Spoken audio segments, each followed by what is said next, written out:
आज हम बात करने वाले हैं उन लीजेंड्स की जिन्होंने अपनी पूरी जिंदगी में बहुत हंसाया लोगों को, जिनको हम देख देख कर टेलीविजन पर बहुत हंसे हैं। मगर दोस्तों, जिन लोगों ने आपको बहुत हंसाया वो अपनी जिंदगी में कितना रोए हैं, आज हम आपको बताएंगे। आप लोगों में से भी कई लोग ऐसे होंगे जो लोगों को बहुत हंसाते होंगे, लेकिन अंदर ही अंदर खूब टूटे होंगे, अंदर ही अंदर खूब रो रहे होंगे। अगर ऐसा है तो यह वीडियो केवल आपके लिए है।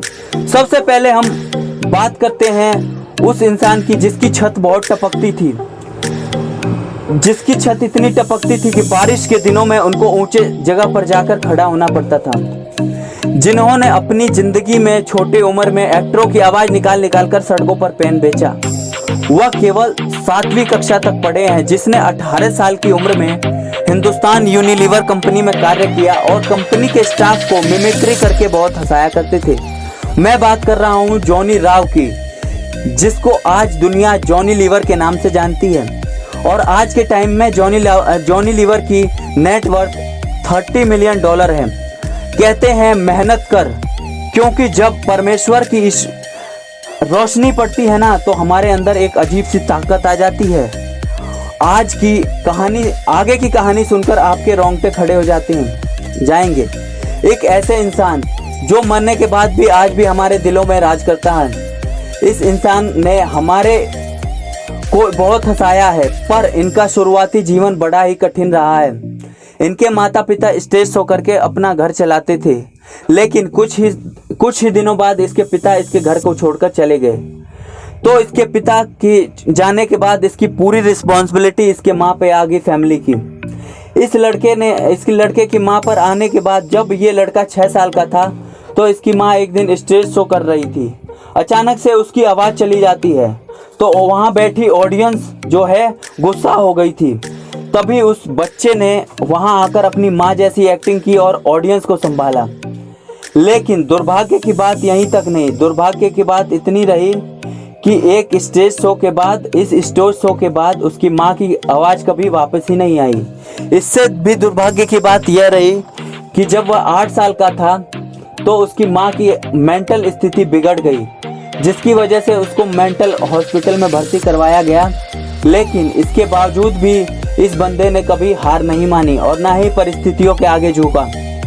इन्होंने खुद के स्टेज शो करने शुरू कर दिए और इनके टैलेंट को देखकर यहीं तक नहीं रहा इनका टैलेंट। इनको टैलेंट को पहचान कर फिल्म इंडस्ट्री ने इनको शामिल कर लिया अपने अंदर, और इनकी पहली film I making in a living.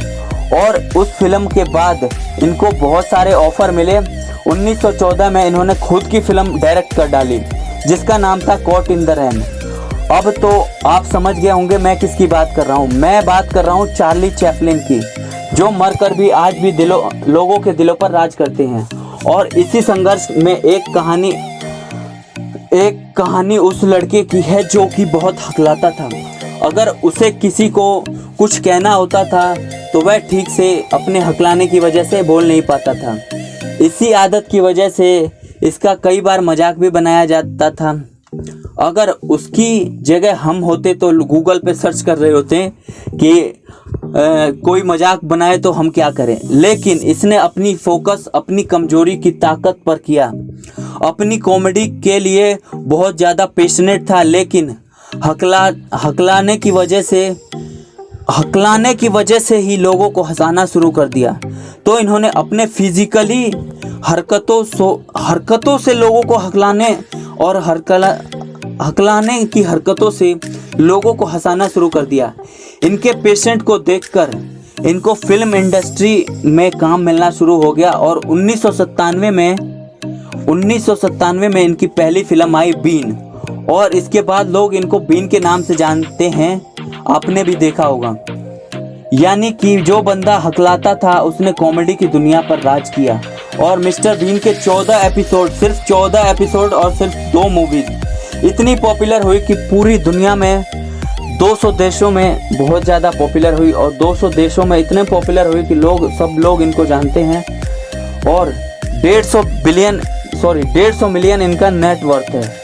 तो सोच सकते हैं दोस्तों, राजपाल यादव की हाइट बहुत कम है, लेकिन इन्होंने अपनी इस कमजोरी को कभी भी अपने कामयाबी के बीच में आने नहीं दिया। हाइट में भले ही वह बहुत कम है, लेकिन एक्टिंग और कॉमेडी की मामले में उन्होंने बड़े बड़े एक्टरों और दिग्गजों को पीछे छोड़ रखा है। कादर खान स्कूल में थे जब ही इनके माता पिता का डिवोर्स हो गया था। कपिल शर्मा के पिताजी जब ही इनको छोड़कर चले गए थे जब वो बहुत छोटे थे, लेकिन इसके बावजूद भी इनमें रुकने की कभी वो हिम्मत नहीं हुई, क्योंकि छोटे